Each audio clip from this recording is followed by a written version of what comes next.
Hello folks, standing up here on the porch looking out over the lower, what I call the lower patch, and I know it's been a little while. I made a video on the 6th. I didn't put it up. I guess I'll call this one my tribute.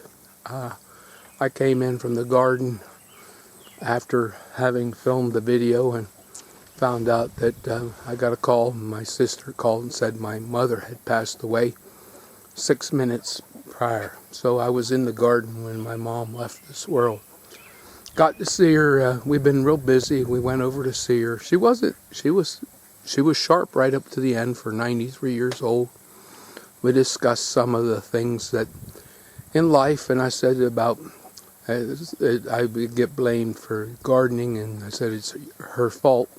And she said, "What's my fault?" And I said, "Well, I'm a gardener, and it's because of you." Things I remember about my mom were that coming home from school, and first thing we did was we got out of our clothes and went out to the garden. We worked until it was supper time, and every day but Sunday. And my love for the garden, it wasn't love then, but it's a love now. The garden has kind of got neglected because we went over quite often for the 2 weeks before she passed away, even though she said to me, my sister called and said we needed to start visiting more often. Mom wouldn't be around long. And so we went over, and she likes soft serve ice cream, so we took her ice cream, and she ate, and she says, Catherine thinks I'm not going to be around very long. And well, my sister was right. She was suffering from congestive heart failure. And well, anyway, so that's why there hasn't been any videos for a while. I have video of the 6th, but I'm not going to put it up because, well, it was just a sad day. A lot of things got weedy. A lot of things got neglected this month. But we are still getting loads and loads and loads of stuff off. We picked probably a couple bushels of plums off that tree that you see way down there. Well, we'll go down in the garden and take a look. Don't know if you can see my friend there. He's moving around in there somewhere. But anyhow, the African blue basil, there are not nearly as many bees this year. But the flowers, this bed is basically a bee bed. And some of the things are very, very full. And other things are starting to go to seed. Here you can see this Gurney's half-long parsnip, and the insects really like that. I'm sorry that I'm moving. And we have the cone flowers, and I don't know, we'll go down in, but we'll give you a view from here. The trellis I put up. Here you go. We're standing down here in the lower patch, and I believe there is that a butterfly? Yep, butterfly. On the flowers, these scarlet runner beans are just absolutely beautiful. The hummingbirds like them. The different insects just love them. The beans, they're edible. They yield massive amounts of dried beans. Big beans, easy to shell. We'll just put them on the floor when they let them dry, and put them on a blanket and walk on them. A little bit like the old timers made wine, and then pick the pods off and shuffle them a little bit, and the beans will land, and then you need to winnow them, either with a vacuum cleaner or outside with the wind. Here we took the peas out, and as you can see, the beans are coming up even as dry as it is. I mean, it is dry. I dug those holes for the trellis and went down 2 feet, and the ground is completely dry, 2 feet. I'm amazed at string beans that they are able to germinate and come up with as little moisture. You can even see the sweet potatoes are wilted. Even though they look very nice, they need water. These beans, now we have taken out probably, I didn't do any harvest issues, but videos. But today we got over two dish pans.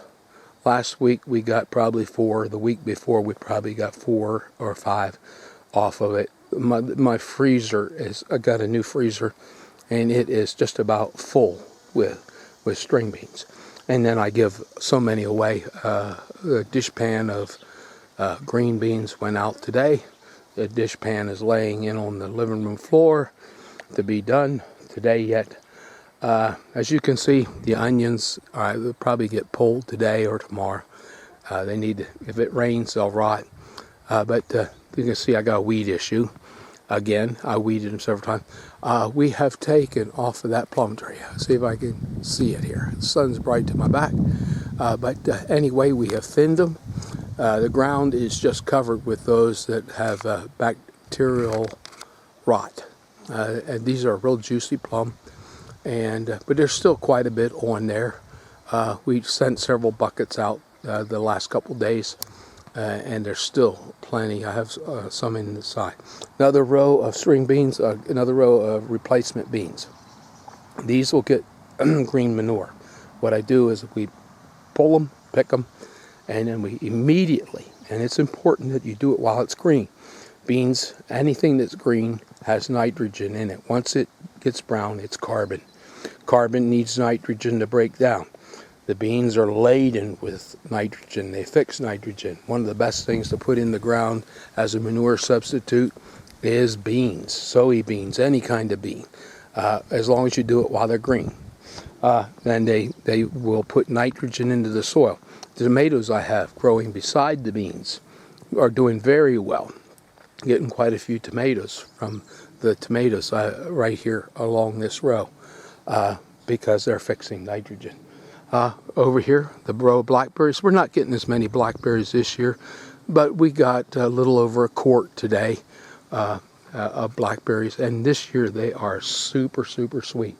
Of course, we'll look at the herb bed here. The fig tree is looking, is coming up nice. It doesn't have any figs on yet. I'm learning on that. I hope eventually to get some. But the old plant froze all the way to the ground. That's all new growth that came up from the roots. Of course, the herb bed from the back side. We'll go down to the lower end. Yeah, I have 1, 2, 3, 4, 5, 6 rows of string beans planted. Late string beans, as I said last year, you know if you're going to get them because the frost might get them. But I'll keep planting string beans up until the beginning of August. And the late ones are crispy. They don't have the bug damage that the early, once it gets cool, the bugs seem to let up.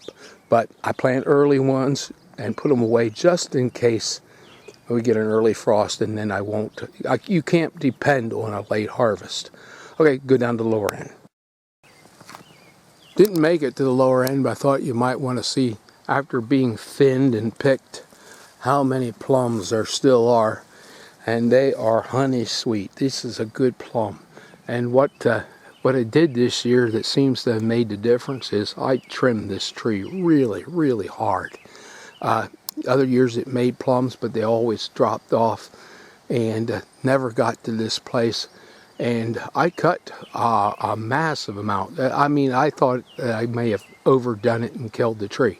But this tree is so prolific that that's what it took. It took injury to make it make fruit, so it wanted to survive. Okay, we'll close up here and go down to the bottom. Oh, we picked several heads of cabbage. We still have loads of cabbage coming off there. At the lower end, and these are my long beans. I keep trying different varieties. A few years ago, I had some that were really adapted for the north. And they made beans early until late, and they were wonderful. Most long beans have a long season, and if you're in the north, it's just not long enough. But these aren't making yet. I was hoping to have that these were shorter, but we eat a lot of long beans. In my wife's country, they eat the asparagus bean, which is technically not a bean. Okay, we'll go down here and look at the other end. down here at the lower end, and these are the row of eggplants are finally coming along. They're looking good. And we have 4 rows of peppers. 1, 2, 3, 4.